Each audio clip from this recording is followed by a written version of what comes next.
Olá, sejam bem-vindos à nossa primeira aula do canal Carinete, tá? E essa primeira aula eu vou abordar um pouquinho sobre hemácias, o que são essas hemácias, qual a função delas, qual a importância delas para, o organismo, tanto do ser humano quanto do animalzinho, tá? E finalizo a aula mostrando um pouquinho da acidose metabólica, que na verdade é muito comum na clínica, tanto na medicina veterinária quanto na medicina humana. Então, espero que vocês gostem. Venham aqui assistir o nosso vídeo, tá certo? E sejam muito bem-vindos ao nosso canal Carinete. Tá certo? Então, vamos lá iniciar aqui a nossa conversa. Então, quem são as hemácias, gente? As hemácias, na verdade, elas são células, sim. Células bem chiques, vocês vão já descobrir. São as conhecidas células vermelhas. E, Karine, literalmente elas são vermelhas? São, professora Karine, literalmente elas são células vermelhas. Mas por que elas têm essa cor, né? Porque elas têm isso aqui, gente, ó, a hemoglobina. E a hemoglobina, ela é uma proteína, muito chique, por sinal, e que além dessa proteína, ela tem um grupo que a gente chama de grupo prostético, né? Que é um grupo que não é uma proteína, que mais especificamente é o grupamento hemo, ou de N, por isso que vem de hemoglobina, e que esse grupamento hemo, ele carrega ferro consigo. Por isso que as hemácias são vermelhas, por causa da presença de ferro. Então, recapitulando, as hemácias são células vermelhas e a cor delas se deve à hemoglobina. E a hemoglobina é uma proteína que contém um grupo prostético, que a gente chama de grupamento M, e que esse grupamento M, no seu interior, ele é constituído de ferro, tá? E de um composto que a gente chama de protoporfirina 9. Mas vamos pegar principalmente aqui o ferro, ok? Então, vamos lá. E de onde vêm essas células? Essas células, gente, elas vêm lá da medula óssea. E, com o decorrer da atuação de diversos mediadores, fatores de crescimento, essas células elas vão dar origem ao que a gente chama de hemácias. Então, vamos conhecer aqui, a família das hemácias, tá? Então, só mostrando aqui para vocês, nós vamos ter as cells ou as células-tronco, e a partir da atuação de fatores de crescimento, essas células vão dar origem aos proeritroblastos. Vejam que são células bem grandes, gente, que tem núcleo. E em seguida, elas vão para a próxima fase, que é o eritroblasto basófilo, eritroblasto proicromático, eritroblasto ortocromático, reticulócitos. Vejam que os reticulócitos aqui já não tem mais o núcleo, por se tratar aqui de mamíferos, tá certo? E, consequentemente, a partir do reticulócito, finalmente, nós vamos ter as nossas hemácias, que são células anucleadas, tá certo? Ok? Mas aí, partindo desse pressuposto, professora Karine, será que a gente consegue visualizar reticulócito do sangue periférico dos animais, ou a gente só consegue visualizar hemácias? Tá? Vamos já ver, porque depende de espécie para espécie. Então, dando continuidade, tá certo, gente? As hemácias são células vermelhas que nós já vimos, que elas contêm hemoglobina, que dá cor vermelha, ali a hemácia e, consequentemente, ao sangue, tá? Que elas vêm de uma linhagem lá da medula óssea, mais especificamente da medula óssea vermelha. Ela tem uma meia-vida diferente de espécie para espécie. A morfologia delas também, gente, é bem diferente. Então, como é que a gente visualiza aqui? Ó? Os cães, Normalmente os cães, eles têm as maiores hemácias, Logo em seguida, os gatos, os gatinhos, em seguida os equinos. E as menores hemácias são de ovinos e de caprinos, Consequentemente, como essas duas espécies, ovinos e caprinos, eles têm as menores hemácias, eu costumo dizer que o organismo é besta, e não dá ponto sinal. Então, o que o organismo faz? Opa, ovinos e caprinos, vamos produzir maior quantidade de hemácias, tá? Então, em relação à referência da normalidade de ovinos e de caprinos, eles têm sim o maior número de hemácias, por se tratar de hemácias menores, tá certo? Uma outra consideração que eu quero fazer aqui também, que é importante, é o famoso rulô eritrocitário. O rulô eritrocitário, literalmente, gente, são hemácias empilhadas. Isso é fisiológico em determinadas espécies, como, por exemplo, o que a gente visualiza aqui, ó, equinos e gatos, Fisiologicamente, o estirar sanguíneo, a gente consegue, sim, visualizar um rulô eritrocitário. Nas outras espécies, por exemplo, quando a gente visualiza esse rulô, que eu ainda vou também montar uma aula sobre isso, isso significa que o animalzinho tem uma hiperproteinemia. Então, será que o clínico vai ficar feliz? Será que o clínico vai ficar triste? Tá certo? Então, a gente consegue visualizar isso. É uma diferença, né, dentre as espécies, a presença de rulô eritrocitário, a presença, né, de hemácias maiores ou de hemácias menores. Aqui também eu quero destacar, gente, ó, que em cães, as hemácias, né, no centro delas é mais pálida. Então, a gente tem que ter cuidado quando a gente for avaliar um estirácio sanguíneo, as hemácias de um cão, para a gente não dizer que ele tem uma hipocromia, por exemplo. Tá certo? Então, vejam que a morfologia das hemácias das diferentes espécies, elas são diferentes. Ok? Trouxe aqui algumas imagens de um livro bem bacana para vocês, ó, mostrando aqui as hemácias de um cão. Vejam que elas têm halos mais esbranquiçados, né? Aqui as hemácias de um gato, tá certo? Que são em menor tamanho em relação a cães. Essa é outra imagem, né? Em relação aos equinos, hemácias de equinos, hemácias aqui de bovinos. Vejam que a morfologia difere em relação ao tamanho, que a gente já discutiu, em relação à presença ou não de rulô, porque o rulô é fisiológico em equinos, tá certo? Aqui mostrando, né? As hemácias de ovinos e as hemácias de caprinos, né? Vejam que tem uma grande quantidade, porque nós já discutimos que as hemácias deles são menores, tá? E aí, para a gente finalizar, olha que lindo, gente. Olha, as hemácias aqui de Williama, né? Elas são elípticas. Isso é fisiológico nessa espécie, tá certo? E de coelhos também, que diferem, né? Por exemplo, dos ilhamas, tá certo? Ok, então morfologicamente está bem nítido aí que elas diferem, sim, de espécie para espécie, né?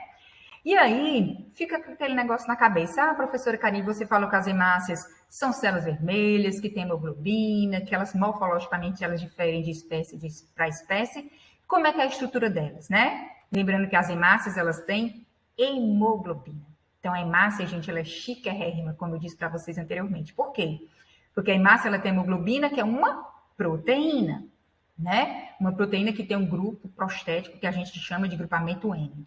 Então, vejam que a hemoglobina, gente, ela não é algo linear, né? Ela é mais globosa. Por quê? Porque ela tem estrutura primária, que vai se dobrando para a estrutura secundária, depois se enovelando para a estrutura terciária e depois para a estrutura quaternária.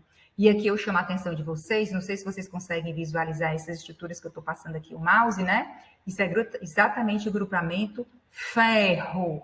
Então, consequentemente, as hemácias dos animais conseguem carregar 4 moléculas de oxigênio, porque elas têm 4 moléculas de ferro. E vejam que a hemoglobina, ela não é algo linear, né? Ela é globosa, ela tem estrutura primária, secundária, terciária e quaternária. De extrema importância para o animal, ok? Vamos lá. Então, para que servem, né? Nossa segunda parte aqui da nossa pequena aula, né? Para que servem as hemácias? Qual a função das hemácias? Por que o animalzinho que tem uma anemia, por exemplo, que tem redução de hematócrito, redução de hemácias, ele vai ter uma dispneia, gente? É lógico. Por quê? Porque as hemácias conseguem carregar o quê? Oxigênio dos pulmões para os tecidos, né? Tem ali uma troca gasosa, tá bom? Então, mostrando aqui para vocês, tá certo? Que a nossa hemácia, ela consegue carregar, como eu disse anteriormente para vocês, 4 moléculas de oxigênio. A primeira delas, que vocês conseguem visualizar aqui, gente, ela sofre. A hemoglobina, ela não é muito boazinha nessa condição, não. Então, a primeira molécula de oxigênio, gente, para se ligar à hemoglobina, ela sofre demais. Sofre. Ei, hemoglobina, me aceita aqui, né? Já a segunda é bem mais fácil, ó. Vejam aqui, né, que a segunda molécula de oxigênio, ela não teve tanta dificuldade para se ligar à hemoglobina. A terceira nem se fala. A terceira molécula chegou próximo da hemoglobina, praticamente já se ligou. E a quarta nem precisa chegar, né? Chegou, já se ligou. Então a gente chama isso de afinidade crescente, tá certo? O oxigênio, a primeira molécula de oxigênio para se ligar à hemoglobina, nossa, mas é demorado demais. E a última chegou, se ligou. Afinidade crescente de oxigênio, tá certo? Esse segundo gráfico eu mostro aqui para vocês que a hemoglobina, gente, geralmente quando a gente visualiza o gráfico, a gente tem que visualizar o que é o eixo X e o que é o eixo Y. O eixo X, gente, é a pressão parcial de oxigênio, ou seja, quanto de oxigênio tem ali naquele ambiente. E o eixo Y é o percentual de saturação. Então, eu quero que vocês visualizem nesse gráfico, gente, tá certo? Conforme a afinidade crescente que eu falei anteriormente para vocês, quando ele tem uma pressão, né, pressão atmosférica, pressão parcial de oxigênio baixa, a saturação da nossa hemoglobina é pequena. E à medida que a gente vai caminhando, né, por exemplo, quando ele tem aqui uma pressão chegando a 30, ou seja, 26 milímetros de mercúrio, a saturação já chegou a 50%. Então, isso é muito mais rápido, porque afinidade crescente. Quando nós temos uma pressão parcial de oxigênio mais baixa, a saturação praticamente é zero. À medida que a gente vai aumentando gradativamente, a gente espera que esse percentual de saturação também aumente, mas de uma forma gradual. Mas a gente não visualiza isso. Não é à toa que nesse gráfico aqui, ó, quando a gente tem uma pressão parcial de oxigênio de 26, a gente esperaria uma saturação bem mais baixa. Mas não, olha, está a 50%. E quando eu caminho aqui para 40, né? A saturação praticamente está o quê? 80, 90, tá certo? De novo, a afinidade crescente. Mas, professora Karine, qual a importância disso? A importância disso, gente, é que quando a hemoglobina ela sai lá, né? Quando a hemácia sai do pulmão, que vai chegar no tecido que está pouco oxigenado, ou seja, que tem muito CO2, a hemoglobina ela é bacana, ela consegue liberar rapidamente, gente, esse oxigênio para os tecidos, que é o que a gente consegue visualizar aqui, tá certo? Aqui, ó, pulmões e aqui tecido. Quando a hemácia chega lá no pulmão, né, ela vai se oxigenar, é lógico, e quando ela chega no tecido, rapidamente ela libera esse oxigênio para evitar a acidose metabólica e a acidose respiratória, tá certo? Então, a afinidade crescente da hemoglobina pelo oxigênio, tá certo? E a saturação de oxigênio não é uma escala que, vamos dizer, aritmétrica, e sim logarítmica, tá certo? Ok? Mas aí, gente, nem tudo são flores, porque os animaizinhos, eles podem estar expostos, por exemplo, a uma acidose metabólica, uma acidose respiratória. E o que vai acontecer? Será que a hemoglobina ela vai ficar de mãos atadas e, consequente, hemácia? Não, gente. Ó, vamos ver esse gráfico aqui, ó. Onde, de novo, nós vamos visualizar a pressão parcial de oxigênio e o percentual de saturação. Quando o animalzinho, né, tem um pH, por exemplo, de 7,6, para ele manter uma saturação de 50%, ele vai precisar mais ou menos de cerca de 26 milímetros de mercúrio, tá certo? Esse é o fisiológico, digamos assim. Quando o animalzinho, né, por algum motivo, ele é exposto a uma situação de acidose, ou metabólica, ou acidose respiratória, que o pH dele cai de 7,6 para 7,2, a hemácia vai ficar extremamente triste e preocupada. Por quê? Porque para que ele possa manter nesse pH de 7,2 a mesma saturação de 50%, gente, ele vai precisar de uma maior quantidade de oxigênio. Então, consequentemente, esse animalzinho entrou em o que a gente chama de acidose metabólica. Então, ele vai precisar o quê? Respirar mais rápido. Ele vai ter uma dispneia, né, no início, depois ele vai ter uma taquipneia e uma taquicardia compensatória. Para quê? Para que possa manter a mesma saturação de oxigênio, mas em compensação, uma maior quantidade de oxigênio vai ser necessária, tá certo? Então, a acidose metabólica é bem ruim para o animal. Tá certo? Então, nessa condição, a hemácia vai ficar preocupada e, consequentemente, a hemoglobina, mas ela não vai ficar de mãos atadas, né? Mas aí, gente, lembrando que isso aqui, se persiste, a hemoglobina, infelizmente, ela não vai poder dar jeito, e aí vai ter que entubar o animalzinho e assim por diante, tá certo? Então, recapitulando a nossa breve aula, nós falamos aqui que são hemácias, né? Hemácias são células vermelhas, constituídas de hemoglobina. A hemoglobina ela é uma proteína de extrema importância, que tem estrutura primária, secundária, terciária e quaternária, que a partir da hemoglobina, né, por conter ferro, consegue carregar oxigênio.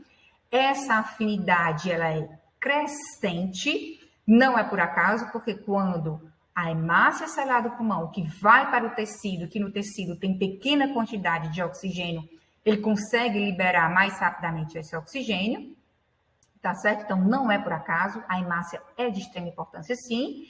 E aí, dependendo da condição, se o animalzinho estiver em acidose metabólica, essa hemácia ela vai ter muito mais dificuldade de carregar e de liberar esse oxigênio, necessitando de um maior percentual, de uma maior concentração de oxigênio.